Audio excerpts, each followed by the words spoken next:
Hotel association नेपालको अध्यक्षताको पद जुन मलाई चाहिँ होटल एसोसिएसन नेपालले दिनुभएको थियो, म आफै अध्यक्ष र मेरो टिममा वरिष्ठ उपाध्यक्षमा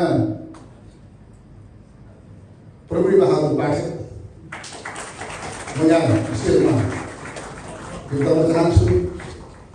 त्यस्तै अर्का हुनुहुन्छ प्रथम उपाध्यक्ष हरिबहादुर थापा, स्टेजमा आइदिनु अनुरोध गरे। अर्का द्वितीय उपाध्यक्ष हुनुहुन्छ हाम्रा अनिल प्रसाद श्रेष्ठ, महासचिवमा हुनुहुन्छ तेजनाथ बस्याल, उहाँले अहिले यो कार्यक्रम सञ्चालन गर्दै हुनुहुन्छ तेजनाथ बस्यालज्यू। र अर्का हुनुहुन्छ हाम्रो कोषाध्यक्ष, यस संस्थालाई खर्च गर्ने, उहाँले कसरी खर्च गराउनुहुन्छ भोलिको दिनहरूमा हामीले हेर्नै बाँकी छ, सुशान्त त्रिपाठीजी। र अर्का हुनुहुन्छ हाम्रो सचिवमा दिलीप गौचनज्यू र सदस्यहरूमा हामीले चयन गरेका छौँ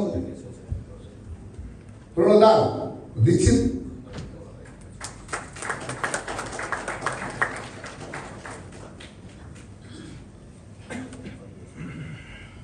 र अर्का हुनुहुन्छ हाम्रो दाङ जिल्लाबाट उबिन्द्र महाराज्यू,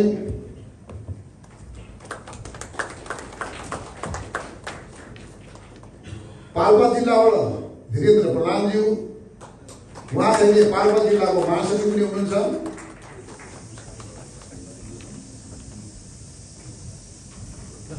कमल पौडेलज्यू पाल्पाबाट,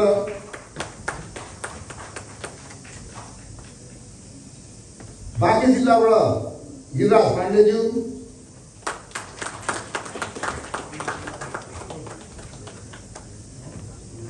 कपिल वस्तुबाट लक्ष्मण भण्डारीज्यू,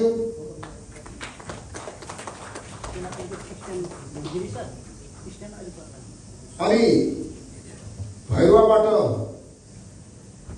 निर्मल श्रेष्ठज्यू,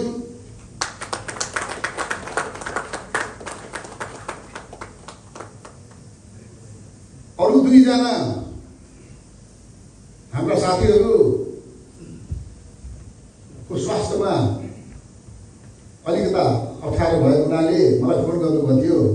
बर्दियाबाट पदमजी थापा र अर्का हुनुहुन्छ दुर्गा बस्यालज्यू, उहाँलाई पनि मैले सदस्यको रूपमा राखेको छु। र यी हाम्रा चाहिँ कार्य समिति पदाधिकारीका हाम्रा साथीहरू हुन्। म सम्पूर्णलाई एकचोटि बधाई पनि दिन चाहन्छु।